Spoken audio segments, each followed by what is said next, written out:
Crude oil doesn't look very impressive. It's thick, dark, and smells like something you probably wouldn't want anywhere near your clothes. And yet, this sticky liquid powers cars, fuels airplanes, heats homes, and even helps make the plastic in your phone case. But here's the thing. Crude oil in its natural form isn't very useful. You can't pour it straight into a car or turn it directly into a plastic bottle. It has to be transformed. So today, we're breaking down how crude oil refining actually works, how that raw underground mixture becomes gasoline, diesel, jet fuel, asphalt, and so much more. Right here on History of Simple Things.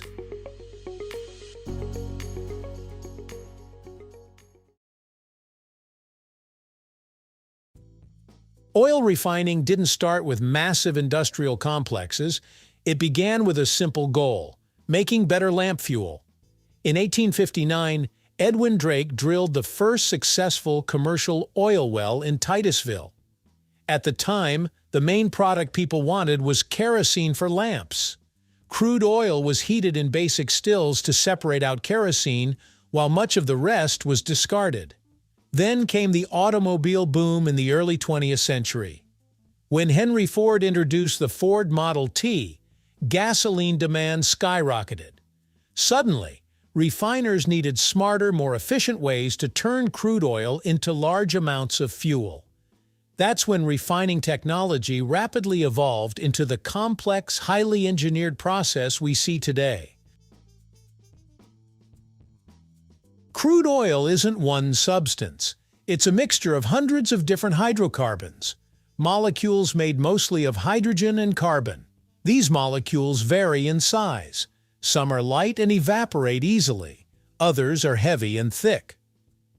The first major step in refining is called fractional distillation. Inside a refinery, crude oil is heated to around 350–400 degrees Celsius in a furnace. This turns most of it into vapor.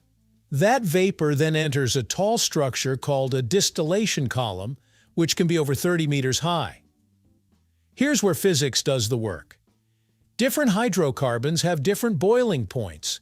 Lighter molecules, like those used in LPG and gasoline, boil at lower temperatures. Heavier ones, like diesel and lubricating oils, boil at higher temperatures.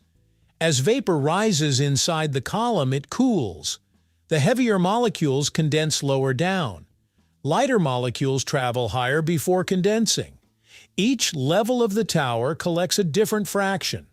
From top to bottom, the column typically separates refinery gases like propane and butane, gasoline, naphtha, kerosene used for jet fuel, diesel, heavy gas oil, and residue used for asphalt or further processing. At this stage, the oil has been separated but not fully upgraded. Here's the challenge. Crude oil naturally contains a lot of heavy hydrocarbons, but modern society needs more gasoline and lighter fuels. So refiners crack the heavy molecules. Cracking is exactly what it sounds like, breaking large hydrocarbon molecules into smaller ones. This is done using high temperatures, pressure, and often catalysts. One of the most important processes is fluid catalytic cracking, FCC. In this method, heavy gas oil is exposed to a fine catalyst powder at high temperature. The catalyst speeds up chemical reactions that split long hydrocarbon chains into shorter ones, producing more gasoline and other valuable fuels. There's also hydrocracking, which adds hydrogen under high pressure. This not only breaks molecules apart, but also improves fuel quality by reducing sulfur and impurities. Without cracking, we simply wouldn't have enough gasoline to meet global demand. Some fractions like naphtha aren't very useful on their own. They need to be chemically rearranged. That's where catalytic reforming comes in. Instead of breaking molecules apart, reforming reshapes them. Straight-chain hydrocarbons are converted into ring-shaped or branched molecules. Why? Because these structures burn more smoothly in engines.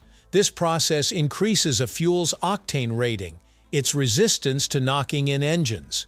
High-octane fuel allows modern engines to run efficiently and safely.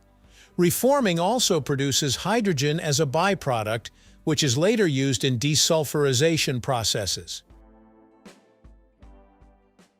Crude oil naturally contains sulfur and other impurities. When burned, sulfur forms sulfur dioxide, a major air pollutant that contributes to acid rain. So before fuels are shipped out, they must be cleaned. In hydrotreating units, hydrogen is used to react with sulfur compounds. The sulfur is converted into hydrogen sulfide gas, which is then removed and processed separately. Modern environmental regulations require ultra-low sulfur fuels. For example, many countries now limit sulfur in diesel to 10 to 15 parts per million. Refineries are designed to meet these strict standards. This cleaning stage is critical, not just for engines, but for air quality. Even after all these processes, refinery products aren't finished. Gasoline, for example, isn't just one stream from the distillation column. It's a carefully blended mixture of different components: cracked gasoline, reformed gasoline, alkylate, and additives. Refiners adjust blends depending on climate, regulations, and performance needs. For example, fuel formulas differ between summer and winter to control evaporation rates. Diesel, jet fuel, and other products are also blended to meet precise specifications. Think of it like cooking. Distillation gives you ingredients. Cracking and reforming modify them. Blending creates the final recipe. Not everything becomes fuel. The heaviest residue from the distillation column can be processed further in units like coking, which converts it into lighter products and petroleum coke. What remains may become asphalt for roads or feedstock for industrial materials. Nothing is wasted if it can be transformed into something useful. Modern refineries are massive, complex systems operating 24/7. They integrate chemistry, physics, thermodynamics, and engineering at enormous scales. A large refinery can process hundreds of thousands of barrels of crude oil per day. And yet, the core idea is surprisingly simple. Separate what's there, break what's too big, rearrange what's inefficient, clean it up, and blend it properly. That's how a thick, underground mixture formed from ancient organic matter over millions of years becomes the fuel in your car, the jet fuel in airplanes, the asphalt on highways, and the raw material for plastics. Crude oil refining isn't just about making gasoline. It's about transforming complexity into utility, turning raw nature into the structured energy system that powers modern life. And all of it starts with heating a dark liquid and letting chemistry do the rest. Thank you for watching. If you have suggestions for our next video, feel free to share them in the comments below. We'll be sure to give you an acknowledgement for your contribution.